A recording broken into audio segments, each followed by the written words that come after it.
નમસ્કાર, આપ જોઈ રહ્યા છો પ્રાર્થના સંદેશ ન્યૂઝ. હવે જોઈએ અગત્યના સમાચાર.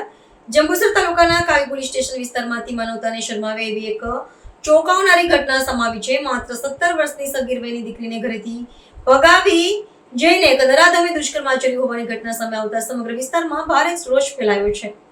મળતી માહિતી અનુસાર જંબુસરના કાવી પોલીસ સ્ટેશન વિસ્તારમાં આવેલા એક ગામમાં 17 વર્ષીય સગીર વયની દીકરીને આરોપી સચિન કુમાર ગિરીશકુમાર ઠાકોર ઘરેથી ભગાવી લઈ ગયો હતો અને ત્યારબાદ આ હેવાને સગીર વયની દીકરીને પોતાની હવસનો શિકાર બનાવી દુષ્કર્મ આચર્યું હોવાનું પોલીસ તપાસમાં સામે આવ્યું છે. આ સમગ્ર ગુનામાં આરોપીની મદદ કરનાર જયેશભાઈ ઘનશ્યામભાઈ ઠાકોરની પણ કાવી પોલીસે ધરપકડ કરી છે. ઘટનાની જાણ થતાં જ કાવી પોલીસ તાત્કાલિક એક્શનમાં આવી હતી અને ગણતરીના કલાકોમાં જ બંને આરોપીઓને ઝડપી પાડી જેલ હવાલે કર્યા છે. આ સમગ્ર મામલે પોલીસે દુષ્કર્મ, અપહરણ તેમજ પોક્સો એક્ટ હેઠળ ગુનો નોંધી આગળની કાનૂની કાર્યવાહી શરૂ કરી છે.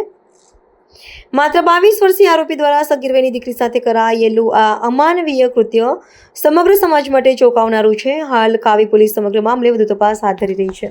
પ્રાર્થના સંદેશ ન્યૂઝની તમામ લેટેસ્ટ અપડેટ્સ માટે ચેનલને હમણાં જ લાઈક, શેર અને સબસ્ક્રાઇબ કરો.